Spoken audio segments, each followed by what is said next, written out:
Hi, it is October 16 to 2021 at 2:30 in the afternoon here in the Philippines, southern Luzon, Southeast Asia. So, how are you? Welcome to another Tambayan session, chit chat session with me here at Hagbayon channel. Welcome to Hagbayon channel. Um, I'm your host, Jason Chancoko. I am a college instructor, writer, rock guitarist or musician, martial arts enthusiast, outdoors enthusiast. I'm also into blades building and research, and prepping and survivalism as a hobby. I also practice it. So, how are you today? Wherever you are, all over the world. So kindly make your presence known by commenting um, there. Yesterday, we were also live and we, talked about uh, the recent swarm or series of earthquakes here at Camarines Sur. And according to FIVOLX, the earthquake or the earthquakes were actually tectonic in origin. And actually, there was another earthquake early this morning, but it wasn't as strong as the earthquake early yesterday at dawn. So that's what we talked about yesterday.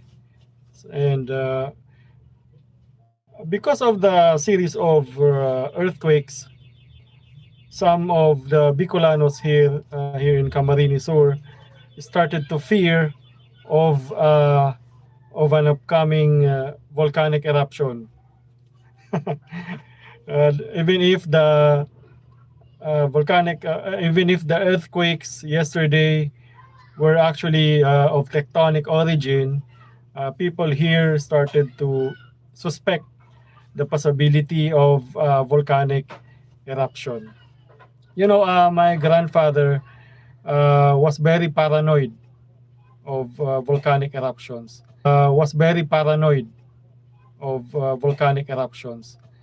He was a retired Navy personnel and was actually a war veteran during World War II. My grandmother was an army nurse and later became a government nurse, and she was assigned in Legazpi in Albay, very near the Mount Mayon. And I used to hear my mother telling me that my grandpa was always looking at Mount Mayon, always wondering if it will erupt soon. So my grandpa was a sort of a prepper as well, always anticipating the worst. So, but then again, there's more to it. If you are uh, if you are from the Rinconada area, you would be familiar. Rinconada area is part of southern Luzon, so part of Bicol region. If you are from here, you're from somewhere here, you will notice that there are recurring dreams. Okay, there are recurring dreams of cataclysmic nature among the residents here. The recurring dreams would feature a very cataclysmic volcanic eruption of Mount Mayon. No, rather Mount Asog. Okay, Mount Asog or Mount Iriga. My parents actually live in the Rinconada area, and my father also has his share of the so-called cataclysmic dreams of volcanic eruption of Mount Iriga or Mount Asog. He once told me about a dream he had of Mount Asog, developing pyroclastic materials and having earthquakes. But then his dream was quite different because uh, it was uh, appeared to be sci-fi. All right, let's acknowledge the presence of Noah Aleph Official. Hi, Manoy. Noah Aleph Official. Kindly visit the channel of Noah Aleph Official. I also visit your channel, Manoy. My father told me about a dream he had where uh, Mount Asog was forming pyroclastic materials. In that, one thing was quite strange because the people uh, of Iriga were gathering around Mount Asog, looking at the summit, and apparently there was a strange light coming from the summit. And I realized that the dream was a sci-fi dream. My father was dreaming of some sort of a UFO dream because on the top of Mount Asog, there was a kind of light coming from, something like a spacecraft. A spacecraft while Mount Asog was actually starting to develop pyroclastic materials. If you regularly watch the channel of Ka Anton Live, you would be privy to the idea that the our friends, the so-called extraterrestrials, they actually assist humans during cataclysmic events. So apparently the dream was about something like that. Maybe the ETs were the ETs were helping the people of Rinconada during that difficult times where there was actually an impending volcanic eruption at Mt Asog, and there was light coming from kind of a spacecraft at the summit of Mount Asog.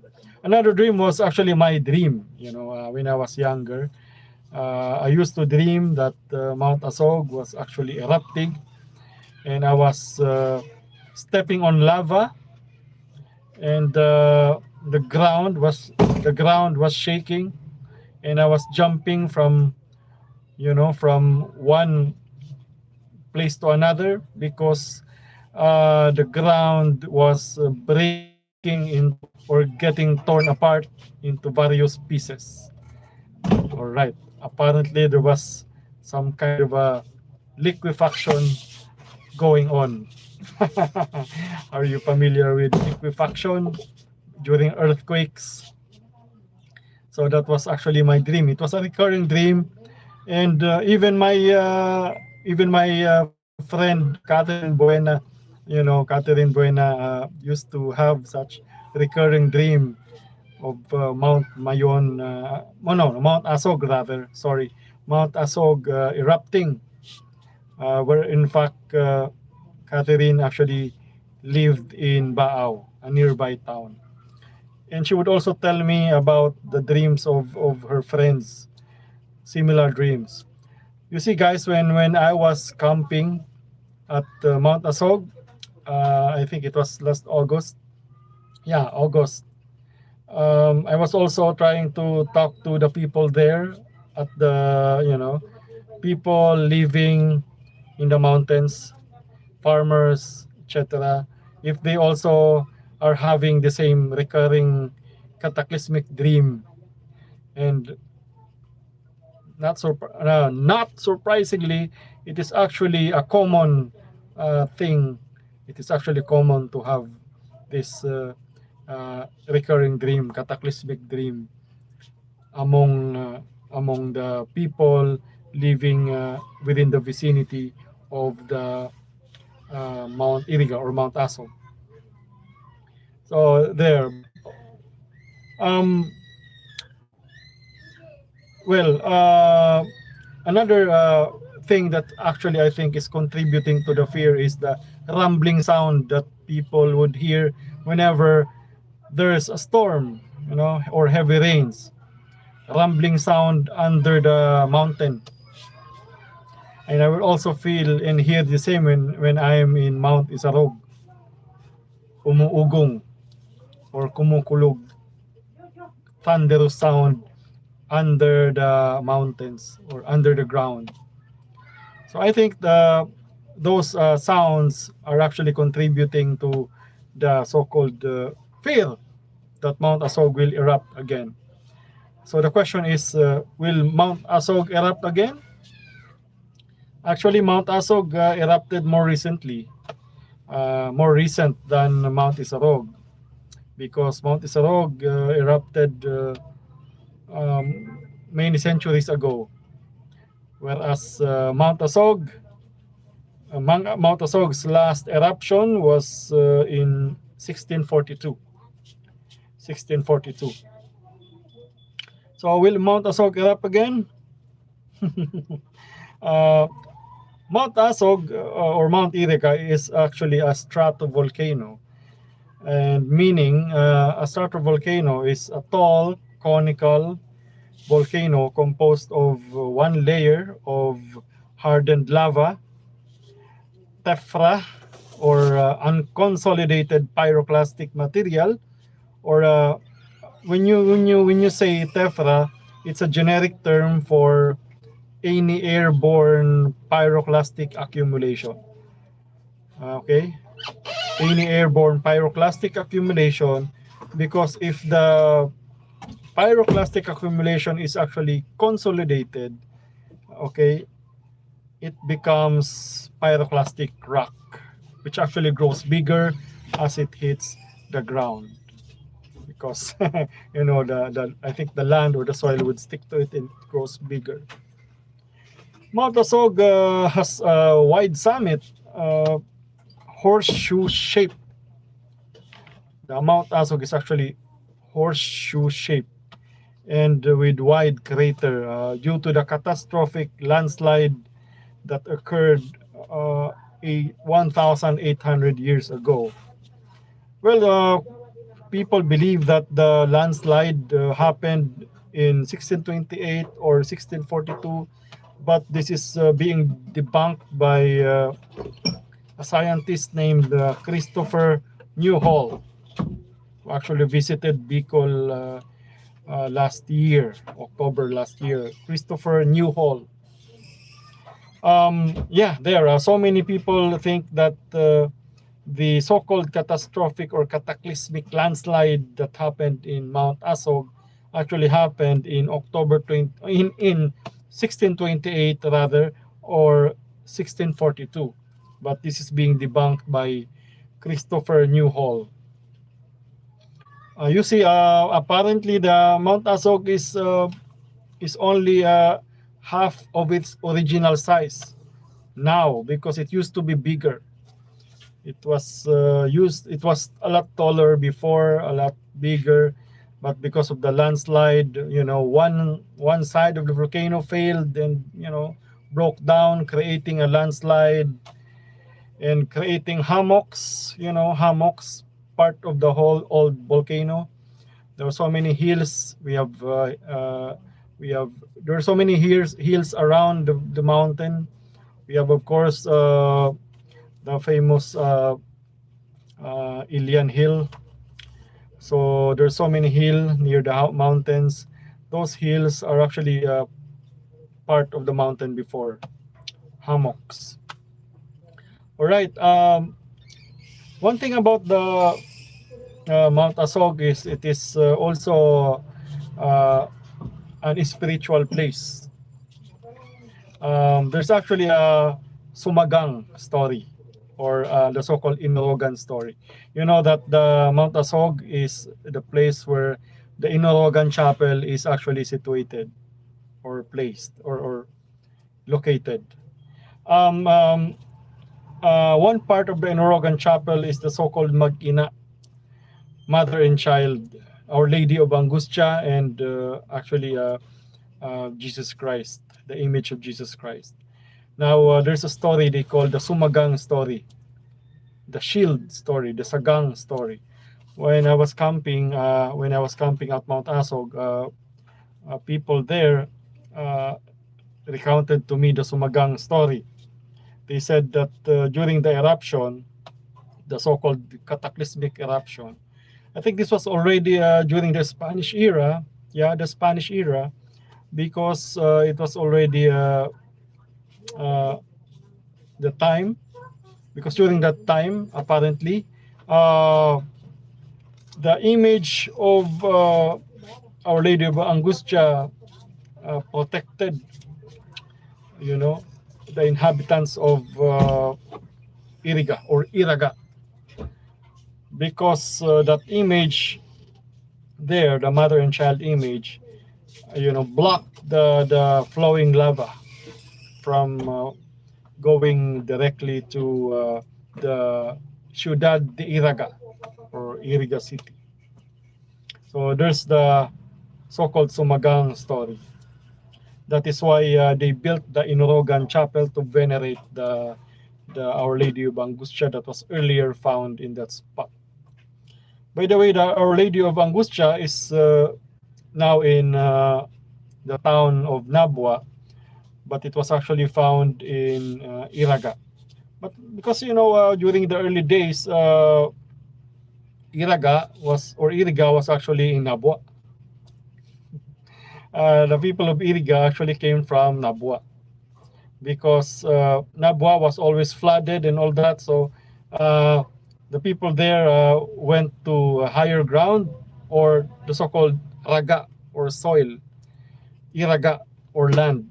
They went to higher ground. They went to a place where there is more land that is not submerged in water, Iraga or Iraga City. So when the Our Lady of Angustia was found, it was already during the Spanish era. They transferred, or they placed the image at Nabua, at the church in Nabua town. So there, during the eruption, according to oral lore or oral tradition, the people of Buhi, or the people there at Buhi, perished, and only 8 survived.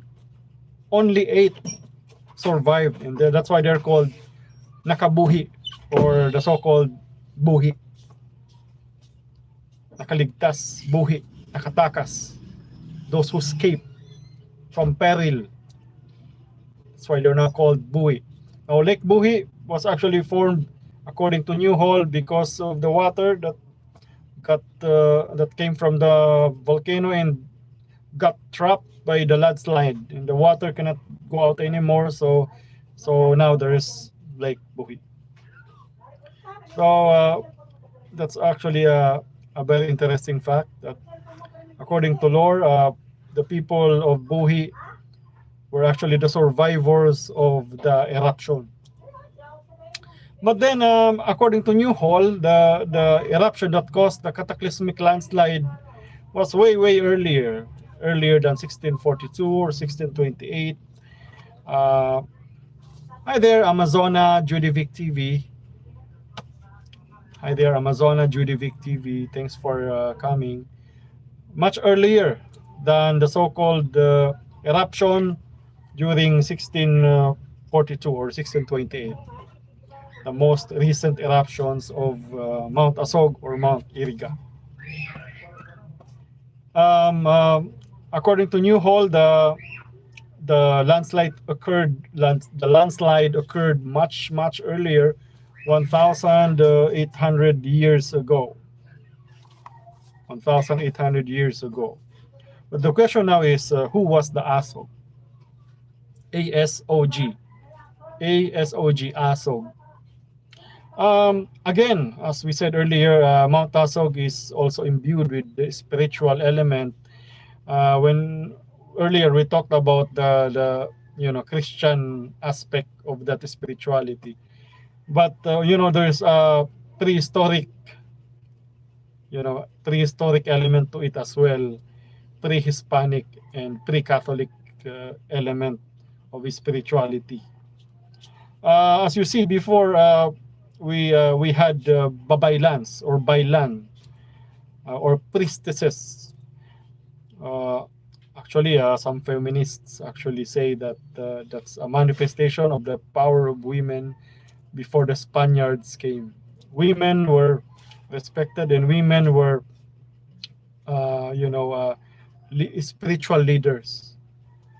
Women were oracles, and women were being considered as the go-to person for advice before war, advice for other, for other problems, advice for the community, even advice for healing and other medicinal aspect of life.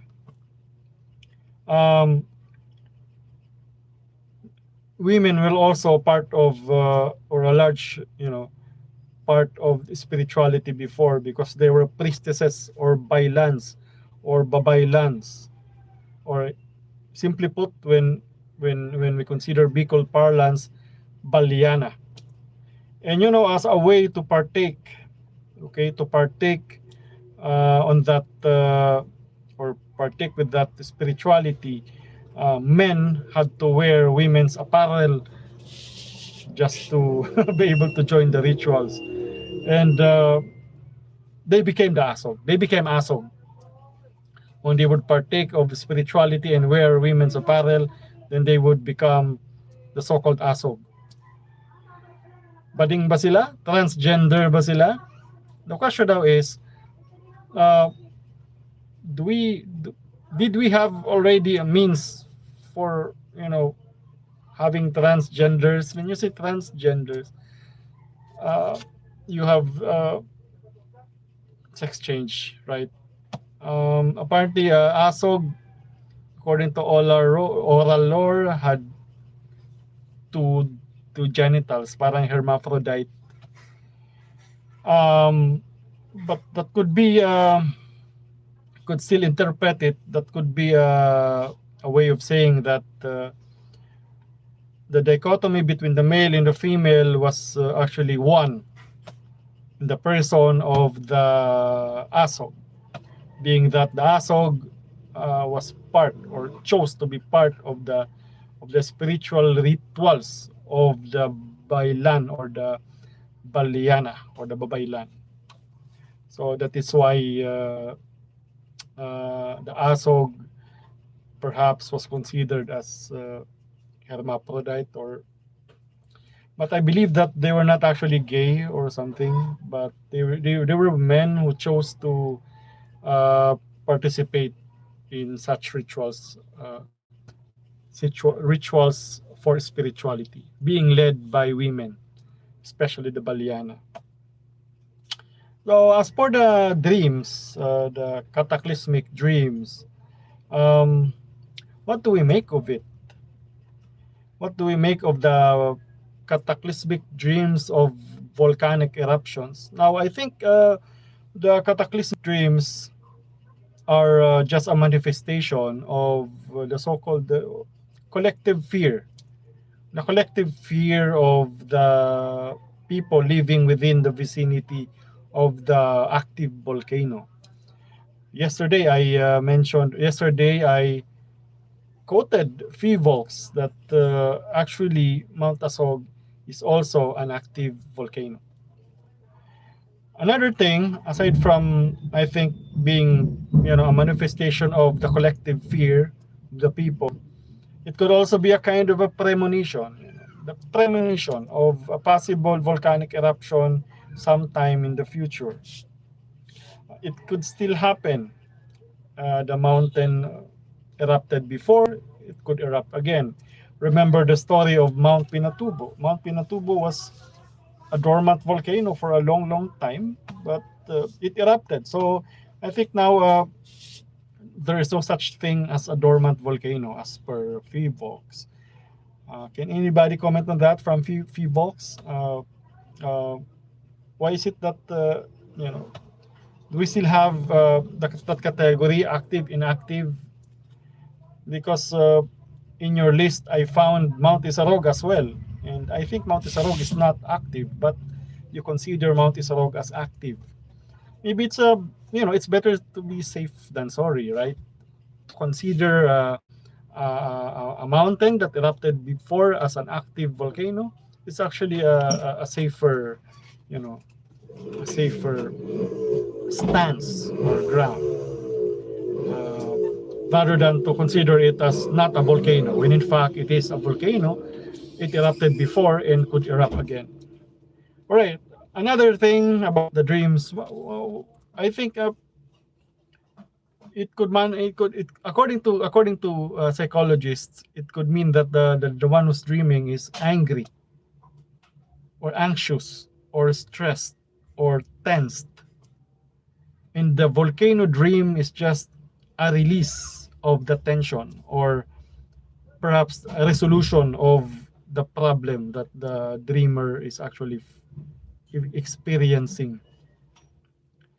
So collective fear, premonition, anger, emotions, pent up emotions, that could be the meaning, of this so-called recurring cataclysmic volcanic eruption dreams by people within the vicinity of a volcano. At the end of the day, we we can't have a volcanic eruption. We already have the pandemic, earthquakes, crisis, economic crisis, uh, a very controversial, election race, and then eruption pa, volcanic eruption. Please, no more, no more volcanic eruptions. Oh, there, my grandfather was very much paranoid of volcanic eruptions. Maybe he was also having this recurring dreams of volcanoes erupting. More so that yesterday, Camarines Sur experienced a series of earthquakes. Okay, I think some people were quite afraid that the earthquakes actually meant one of the volcanoes will erupt, when in fact, according to the experts, the earthquakes were actually tectonic in origin. So Mount Asog erupted before 1628, 1642. Maybe it could erupt again. I hope not. I hope it will not, because according to the experts, Mount Mayon is active, spewing lava from time to time. So he's the one doing all the work. So the other volcanoes are spared from the eruptions. So there, more so that Mount Asog is being venerated. It's a place of worship and veneration, because the Inorogan Chapel is there. So I hope that would contribute to it not erupting again. And also the Sumagang, or the Our Lady of Angustia, is also there. And but then again, the Asog, we no longer have Asogs. We have so many gay people, though. Maybe there will be a revival of the Asog culture here in Bicol. So collective fear, premonition, pent-up emotion, that could be the real meaning behind this so-called recurring dreams. And please, no more volcanic eruptions, because we are already having enough. So thanks for joining me. This is Hagbayon channel live stream. We're just hanging out, just passing time, talking about something that is worth talking about. This channel is devoted, as you know, to current events. my line of study, literature, uh, martial arts, outdoors, prepping, survivalism, whatnot, whatnot. So to those who joined me earlier, thanks for dropping by. I will also visit your channel. And for those who will watch this later, when this is no longer a live news, a live video or a live stream, don't forget to comment. I advise those who actually visit my channel when I'm live to actually also comment when I'm not live, so I will be able to actually remember who actually visited me and visit your channel as well. Visit your channel as well. Um, More so that I'm not using StreamYard right now.